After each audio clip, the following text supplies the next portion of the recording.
This is Inside Access. I'm Connor Gregoire. With me this afternoon is Dave Baran, our men's and women's track and field beat writer. Over the weekend, the indoor teams were at the Big East Championships in Akron, Ohio.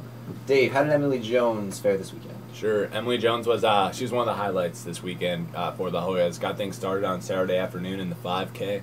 She lined up against Shelby Grieni of Providence, somebody she's been kind of going back and forth with here first 2 years on the hilltop, and she came out kind of relaxed in the 5K first 2 miles, then really stuck at the last mile and threw down 33 seconds in the last 200 to kick down Grieni for the win. Wow. Big PR for her, 16:10. That puts her right on the bubble for NCAA's, but nonetheless it was 10 points for the Hoyas and a good start to the weekend.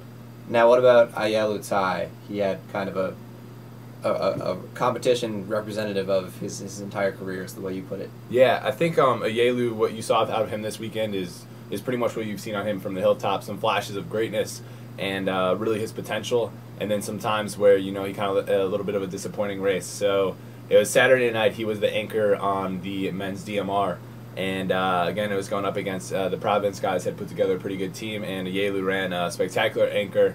Really ran gutsy, fought the whole way down, and ended up beating Providence there in the last lap. So it was a great race for him on the mile. And then he came back the next day in the 3K, and it was really a disappointing performance for him. He finished outside the top 10. Not a good time, just kind of let the intensity of the race get to him there.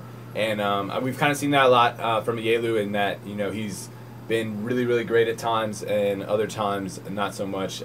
This season in cross country, he was consistent pretty much the whole way through, and so hopefully that we thought that might carry over into track.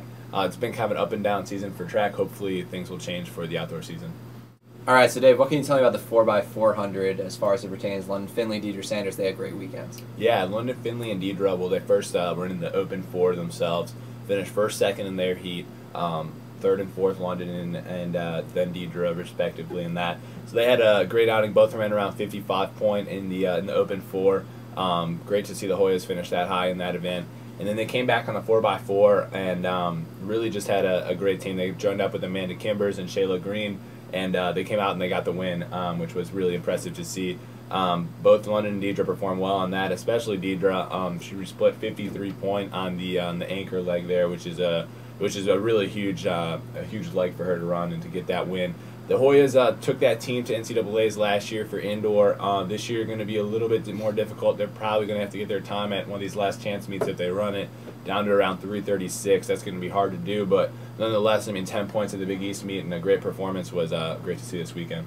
As far as the points total goes for the team, how did we fare over the weekend, Georgetown? Okay, well, on the women's side, we had a small team going up there. A lot of injuries, a lot of people redshirting.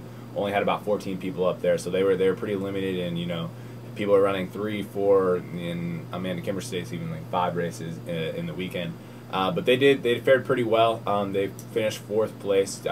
They had 80 points. Villanova was the next closest in 3rd with 86. And then UConn and Louisville are battling it out up top. Louisville ended up coming out top with a lot of help in their field events. The women picked up a lot of points in the mid-distance, distance, and the sprints as well. They're pretty well rounded on the track. Didn't have any field event points, but they for who they had up there, they fared pretty well. Well, the men, I mean, this has kind of been a rebuilding year, and we'll touch on that in a bit. But it was kind of a disappointing weekend. They ended up finishing 6th place. Only came away with 55 points.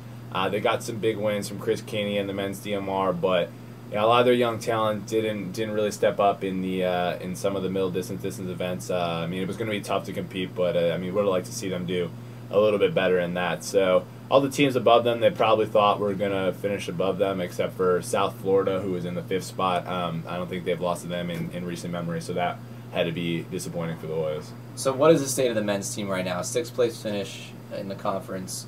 They're a young team. Where do you see them going? Yeah, I think most people probably saw this coming this year. That this year was going to be a little bit of down year just for the program on the men's side, losing a lot of people like Andrew Bumbelow, like Kenny Mitchell, former Big East champions, both of them. So it was going to be tough to compete at that level. They have a lot of young talent, and they have some good recruits coming in, so they probably should be all right. But it's probably going to take another year.